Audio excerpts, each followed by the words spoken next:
Namaskar. Today I'm going to be talking about learning disabilities and the symptoms of learning disabilities which you as teachers, as professionals working in a classroom setup or working in the classroom can identify or screen children with. We are going to try and understand what are the different types of learning disabilities, what are the different symptoms of the different types of learning disabilities, and you as a teacher, in the capacity of a teacher, how can you help a child in starting the remediation or the intervention program as early as possible? How can you as teachers can facilitate early intervention? Basically, we're going to be talking about those children in your class who are very bright children, who can express themselves, they can work hard, but are still unable to do certain skills in the class, such as spelling, reading, math, comprehension, organization, or even copying from the board or write something. These children look absolutely normal, or they look absolutely what is called neurotypical. However, they are not able to keep up with the rest of the classroom in their classwork in different subjects. All of us, all our teachers have one or two children in their classroom like this who look fine, who talk fine, who walk fine, however are not able to do the school work in the classroom in an appropriate manner. Now if you look at this, this looks familiar. You know, these are the spellings where you can see hardly any. I think only one spelling of stop which is correct. Rest all of them the child has tried to write phonetically. However, the spellings are incorrect.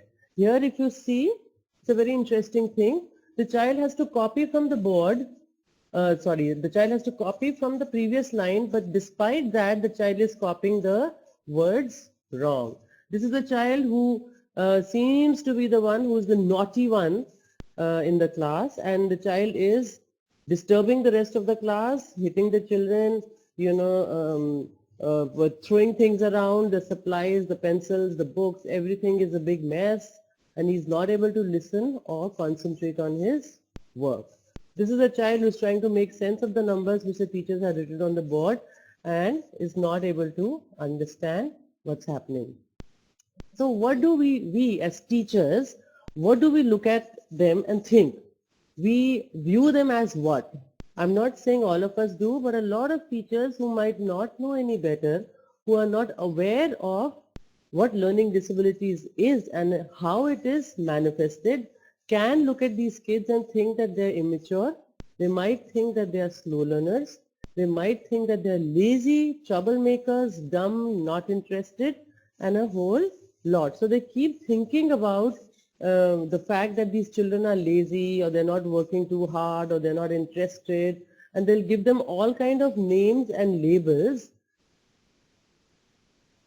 They'll give them all kind of names and labels, not actually getting to the bottom of the real problem. Just food for thought.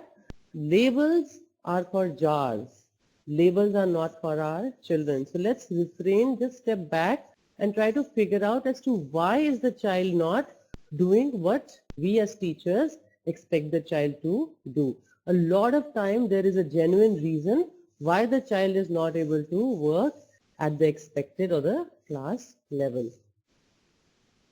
So what are the things which could be wrong with these kids who are not performing at class level? One of the things could be that this child could have what is called learning disabilities. These children we constantly mislabel could have a learning disabilities. Like I said previously, this learning disabilities is a hidden disability because they look like normal children, but they function in a different manner. So they look absolutely fine, they look normal. However, their processing, the way they interpret the information is very different from that of a normal or a neurotypical child. So what are learning disabilities? I would like to tell you that learning disabilities is a combination. It's almost like an umbrella term. If you were to look here, it's like learning disabilities is like an umbrella.